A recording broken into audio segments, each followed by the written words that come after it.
Hello everyone, welcome to Study Insight. পুনৰ এবাৰ স্বাগতম জনাইছোঁ আপোনালোকক ষ্টাডি ইনসাইটলৈ। আৰু আজি আমি ডিছকাছ কৰিম অসম গভৰ্ণমেণ্টৰ বিভিন্ন এগ্ৰিমেণ্টছ।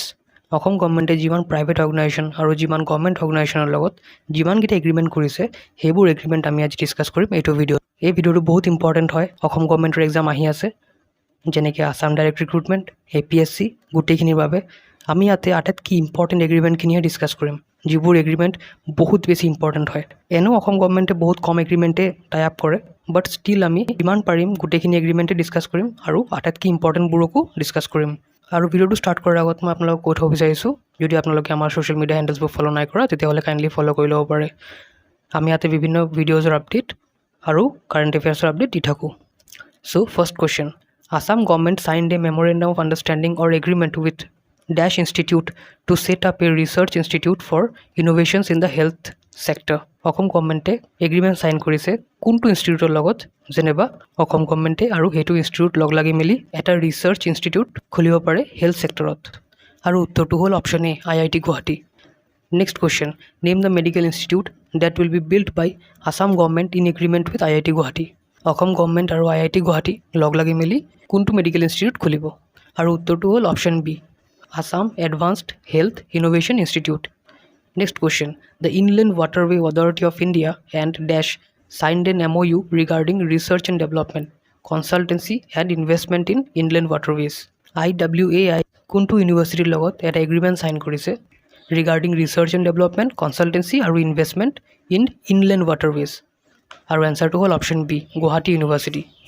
Next question, an MoU was also inked between IWAI and Dash for transportation of cargo using inland water transport. এটা এগ্ৰিমেণ্ট চাইন কৰা হৈছিল IWAI মানে inland waterway authority of India আৰু কাৰ মাজত, যেনিবা আমাৰ যিবোৰ গুডছ থাকে কাৰ্গো গুডছ সেইবোৰ ট্ৰেন্সপৰ্টেশ্যন কৰাৰ বাবে ইনলেণ্ড ৱাটাৰৱেৰ জৰিয়তে মানে নদীৰ মাধ্যমত। আৰু এনচাৰটো হ'ল option D, Brahmaputra cracker polymer limited BCPL। BCPLৰ হেডকোৱাৰ্টাৰ ক'ত? Lepetkata, Dibrugarh. Next question, the Government of Assam and Dash State has signed a Memorandum of Understanding agreement resolving their border dispute in 6 of the 12 areas of difference. Assam গভৰ্ণমেণ্টে আৰু কোনটো state গভৰ্ণমেণ্টে sign কৰিলে এটা agreement border ডিস্পিউটটো solve কৰাৰ বাবে, আৰু সেই border ডিস্পিউটৰ ভিতৰত 6টা পাৰ্টিকুলাৰ বৰ্ডাৰ ডিস্পিউট এৰিয়াহে ছল্ভ কৰা হৈছে 12টাৰ ভিতৰত, যিবোৰ এৰিয়া অফ ডিফাৰেঞ্চ বুলি কোৱা হয়। আৰু এনচাৰটো হ'ল অপশ্যন চি, মেঘালয়া। আৰু ৰিচেণ্টলি এটা ডিক্লেৰেশ্যন চাইন কৰা হৈছে, নামচাই ডিক্লেৰেশ্যন। নামচাই ডিক্লেৰেশ্যনটো কাৰ মাজত চাইন কৰা হৈছে? অসম আৰু অৰুণাচলৰ মাজত। Next question, a tripartite or a 3-party agreement has been sign between government of Assam, Agence Francaise de development AFD, a France funding agency, and this for exchange of expertise and sharing of knowledge between the partners on various aspects of wildlife protection and management. এটা 3টা party agreement sign কৰা হৈছে। সেই 3টা পাৰ্টিৰ ভিতৰত এটা party হ'ল গভৰ্ণমেণ্ট অফ আছাম, এটা হ'ল এজেঞ্চি ফ্ৰান্সি ডি ডেভেলপমেণ্ট, এইটো এটা ফ্ৰান্সৰ ফাণ্ডিং এজেঞ্চি, আৰু কাৰ লগত? আৰু এই এগ্ৰিমেণ্টটো কিহৰ বাবে চাইন কৰা হৈছে? ৱাইল্ড লাইফ প্ৰটেকশ্যন মেনেজমেণ্টৰ কাৰণে। আৰু মই ইয়াতে অপশ্যনছ দিয়া নাই, ডাইৰেক্টলি এনচাৰটো দি দিছোঁ বিকজ এইটো এটা ফ্ৰান্সৰ এজেঞ্চি হয় সেইবাবে। আৰু এনচাৰটো হ'ল office national dish forest international. Next question, Assam Government signs MoU with Dash Company for 10 years to set up 34 polytechnics and 43 ITIs, and under the agreement the project will cost rupees 2390 crore. Assam গভৰ্ণমেণ্টে কোনটো কোম্পানীৰ লগত এটা agreement sign কৰিছে যেনিবা 10 বছৰৰ কাৰণে 34টা polytechnic আৰু 40টা ITI এই এগ্ৰিমেণ্টৰ ভিতৰত ডেভেলপ কৰা হ'ব, আৰু এইটো প্ৰজেক্টৰ কষ্ট আহিব 2390 crore। আৰু এনচাৰটো হ'ল option C, Tata technologies. Next question, Assam Government signed a MoU with Dash to set up a joint venture company worth rupees 2000 crore with the target of processing 10 lakh liters of milk at 6 new milk processing units over 7 years. Assam গভৰ্ণমেণ্টে MoU sign কৰিলে মানে এটা agreement sign কৰিলে কোনটো কোম্পানীৰ লগত, যেনিবা Assam government আৰু সেইটো কোম্পানী লগ লাগি মেলি এটা কোম্পানী ফৰ্ম কৰিব, আৰু এই কোম্পানীটোৰ কষ্ট হ'ব 2000 কোটি টকা, আৰু এই কোম্পানীটোৰ কাম হ'ব মিল্ক প্ৰচেছিং কৰা, মানে আমাৰ গাখীৰ ইণ্ডাষ্ট্ৰিটোক ডেভেলপ কৰা। 10 লাখ লিটাৰৰ গাখীৰ প্ৰচেছ কৰিব, 6টা নতুন প্ৰচেছিং ইউনিট বনাব, মানে গাখীৰ প্ৰচেছিং ইউনিট বনাব, আৰু এইটো এটা 7 বছৰৰ কণ্ট্ৰেক্টত বনোৱা হ'ব। চ' সেই কোম্পানীটোৰ নাম কি? সেই কোম্পানীটোৰ নাম হ'ল NDDB, national dairy development board. Next question, Assam government signed an MoU with this under its corporate social responsibility initiative for the sustainable development of human settlement at villages in Kamrup district. Assam গভৰ্ণমেণ্টে কোনটো কোম্পানীৰ লগত চাইন কৰিলে এটা agreement আৰু এই এগ্ৰিমেণ্টৰ আণ্ডাৰত সেইটো কোম্পানী যোনটো CSR হয়, কৰ্পৰেট ছ'চিয়েল ৰেছপনচিবিলিটি, সেইটোৰ আণ্ডাৰত সেই কোম্পানীটোৱে কিছুমান গাঁও ডেভেলপ কৰিব কামৰূপ ডিষ্ট্ৰিক্টত।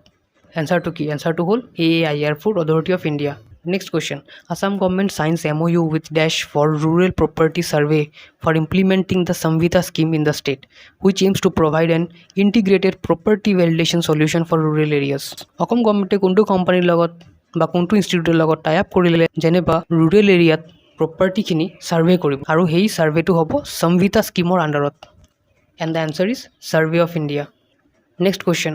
Assam Government signed an agreement with dash company for rupees 12,000 crore loan waiver scheme, Assam Microfinance Incentive and Relief Scheme 2021, which will benefit several lakh of women borrowers. And the answer is microfinance company. মানে অসম গভৰ্ণমেণ্টে agreement tie up কৰিলে বহুতকেইটা মাইক্ৰ'ফিনান্স কোম্পানীৰ লগত, যেনেবা এই বহুত মহিলাবোৰে যে লোন লৈছে সেই লোনকেইটা ক্ষমা কৰি দিব। মানে অসম গভৰ্ণমেণ্টে পোল প্ৰমিছ কৰিছিলে যে যোনবোৰ মহিলা লোন লৈছে সৰু সৰু মাইক্ৰ'ফিনান্স ইনষ্টিটিউশ্যনৰ পৰা, চ' সেইবোৰ লোন ক্ষমা কৰি দিয়া হ'ব। চ' সেইটো ক্ষমা কৰি দিয়াৰ আণ্ডাৰতে গভৰ্ণমেণ্টে টাই আপ কৰিলে কিছু মাইক্ৰ'ফিনান্স ইনষ্টিটিউটৰ লগত, আৰু সেইটোৰ বাবে গভৰ্ণমেণ্টে এটা স্কিমো ওলাইছিলে, Assam microfinance incentive and relief scheme. সেই ৰিলিফ স্কিমটোৰ আণ্ডাৰত 12,000 কোটি টকা লোন ৱেইভাৰ স্কিমৰ হিচাপত গভৰ্ণমেণ্টে সেইবোৰ লোন যোনবোৰ মহিলাই লৈছিলে তেখেতৰ লোনবোৰ ক্ষমা কৰি দিব। Next question. Assam government has signed an MoU with dash to build a twin tower trade center in Guwahati at a cost of rupees 1950 crore. The twin tower trade center has enacted a proactive activist policy to elevate and harness the strength of Northeast India. Our answer to whole option C, National Building Construction Corporation, NBCC. Next question. Assam government signed the MoU with which company where 34 polytechnic colleges and 43 ITIs will be transformed into center of excellence to train and empower the youth in tune with the industry requirements and industry 4.0. তো আমি আগতে কৰি আহিছোঁ কুৱেশ্যনটো, আৰু এনচাৰটো হ'ব Tata technologies. Next question. On 9 November 2021, the Assam government signed a MoU with the World Bank to, our answer to option B, to promote river transportation in the state. Next question. In a bid to develop skills among the youth of the state for capacity building of MSMEs and to create a new path of prosperity in Assam, the Assam government signed 4 Memorandum of Understanding in a prestigious event at Assam Skill Development Mission with dash. So, he company boron naam ki? Our answer to whole Walmart, Flipkart and ACL. Next question. With an investment of rupees 5,000 crore, the Assam government would establish a joint venture company with dash to produce 1 gigawatt of solar power. আৰু উত্তৰটো হ'ল NLC limited. NLC লিমিটেডৰ আগৰ নামটো আছিল নেইভেলি lignite corporation limited. আৰু এটা daily current এফেয়াৰ্ছৰ কাৰণে মই এটা আপডেট দিব খুজিছোঁ আপোনালোকক। সেইটো হ'ল ষ্টেট বেংক অফ ইণ্ডিয়াৰ প্ৰথমবাৰৰ বাবে এটা ডেডিকেটেড ব্ৰাঞ্চ বনালে। সেই ব্ৰাঞ্চটোৰ আণ্ডাৰত যিমানখিনি ষ্টাৰ্টআপ আছে ইণ্ডিয়াৰ, সেই ষ্টাৰ্টআপখিনিক ছাপোৰ্ট কৰিব ষ্টেট বেংকে। এইটো এটা ফাৰ্ষ্ট এভাৰ ব্ৰাঞ্চ হয় ষ্টেট বেংকৰ, য'ৰ পৰা ষ্টাৰ্টআপখিনিক ছাপোৰ্ট কৰিব ষ্টেট বেংকে। আৰু সেই ব্ৰাঞ্চটো ক'ত খুলিছে ষ্টেট বেংকে? সেই ব্ৰাঞ্চটো খুলিছে কোৰমাংলাত, বেংগলুৰুত। কোৰমাংলা বেংগলুৰুত খুলিছে। আৰু নেক্সট দুটা আৰু ব্ৰাঞ্চ খুলিব।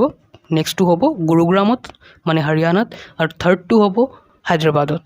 চ' সেই নিউজটো মই সেইকাৰণে আপোনাক দিলোঁ যেনে আপোনালোকে মোৰ পেজটো ফ'ল' কৰে। এই পেজটোত মই ডেইলি কাৰেণ্ট এফেয়াৰ্ছৰ আপডেট দি থাকোঁ, যোনবোৰ আপোনালোকৰ এক্সামৰ কাৰণে বহুত বেছি ইম্পৰ্টেণ্ট।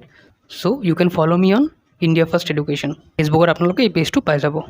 চ' আজিৰ বাবে ইমানে। যদি আপোনালোকক ভাল লাগি থাকে ভিডিঅ'টো তেতিয়াহ'লে লাইক, শ্বেয়াৰ, কমেণ্ট কৰিব, আৰু কমেণ্ট ছেকশ্যনত নিশ্চয় জনাব আপোনালোকৰ আৰু কি ভিডিঅ' লাগে এক্সামৰ বাবে।